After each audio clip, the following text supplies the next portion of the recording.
If you want to grow as a theology reader, here are 51 rapid fire tips that you can start using today. Tip number 1. Limit how many books you're reading at one given time to stay focused. I try to read no more than 4 books, one of them being the Bible, at any time. Tip 2, read in topic clusters. If you want to understand the doctrine of God, for example, don't just read one book on it, read 5 or read 10. 3, some books you'll be able to read 30 pages a day. Other books you'll only be able to read 3. Learn the difference. 4, read authors you understand easily that you've read from previous experience because they may illuminate a different topic in a similar way. 5, don't neglect the Puritans. They challenge both the head and the heart. I try to read a Puritan book every 2 to 3 months these days. 6, notice which habits keep you awake and active during reading. Sitting up straight, reading at a certain time of the day, drinking coffee. Do these more. 7, read every single day, and if you miss a day, never miss twice. 8, pray about what you're reading so God can help your mind to be fruitful and to help you discern truth from error. 9, there's nothing wrong with modern books if they help you build good reading habits, but always test them against historical theology and scripture itself. 10, read books from beginning to end, but also go back and study certain parts of those books in more depth for greater understanding. 11, find books from trusted sources only, such as my free Ultimate Reformed book list with over 400 categorized books, which you can access for free down below in the description right now. 12, it is not he who reads most, but he who meditates most who will prove the choicest, sweetest, wisest, and strongest Christian. Thomas Brooks.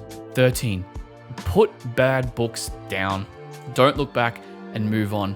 Focus on quality literature. 14, curate your reading by using a want-to-read list on whichever platform or device you like. Then only purchase books from this list to avoid risky impulse purchases. 15, reread the best theology books as the years go on. Go deeper each time you read them. Narrow your pool of books you return to as the years go. 16, write margin notes in your books. It is the easiest and lowest friction way to take notes and deepen your understanding. 17, measure your progress through a book in time, not pages. Time is controllable, pages are not. 18, read with a Bible open, preferably a study Bible, flicking to key texts where necessary. 19, never underestimate the power of taking a quick break from reading to refresh the mind. Even 5 or 10 minutes can be all you need. 20, read Calvin's Institutes the whole way through at least once in your life and do it slowly. 21, you probably don't need that new book. 22, try reading a physical or digital copy of a book along with the audiobook. This will help you to 2 times your focus and retention. 23, if possible, have a dedicated study space in a room with a desk and chair. Otherwise, at least have a regular seat or space that you use as your default study space. Consistency is key here. 24, complex bookshelf organization systems are often rarely worth it. Organize your books by categories based on what makes sense for your reading goals. 25, set reading goals that help you grow in godliness and read books in alignment with those goals. For example, if your goal is to become a better husband, read those topics that are necessary to do just that. Books on Christian masculinity, how to lead family worship, understanding systematic theology so you can present your family trained up in all the ways of God. 26, reading and studying books are not isolated activities. Balance them with family time, church activities, your employment, Sunday worship, prayer, by yourself and with others, and more. 27, the point of reading and study is to grow in, to quote John Calvin, the knowledge of God and of ourselves. And not just head knowledge, but experiential knowledge as well. 28, read Knowing God by J.I. Packer. You won't regret it. 29, struggling to have energy to study or read, you need adequate sleep, food, water, and exercise. Don't neglect those by thinking you can just push through. 30, knowledge should always translate into wisdom. 31, you are not going to read everything that you want to. Accept this. 32, on occasion, when it's wise for you to do so, read books that you disagree with. These will sharpen both your polemical and apologetic skills. 33, you are not going to become an expert in everything. Niche down as you read more books. 34, read books that help you read better, like Andrew David Naselli's How to Read a Book or Mortimer Adler's book of the same name. 35, break up your heavier theology reading every now and then with edifying fiction. Think Lord of the Rings or Western canon books. 36, most everyday Christians will probably max out about 2 to 3 hours of reading/study per day, 3 being the upper limit of that. Anyone else in history who's done more than that has probably been an anomaly. 37, design your environment so they encourage reading, not hinder it.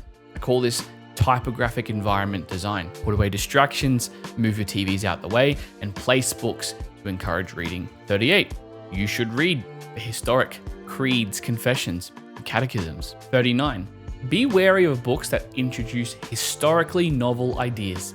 Test them against scripture. 40, inspect a book before you read. Flick through the table of contents, specific chapters, and even sections within a chapter.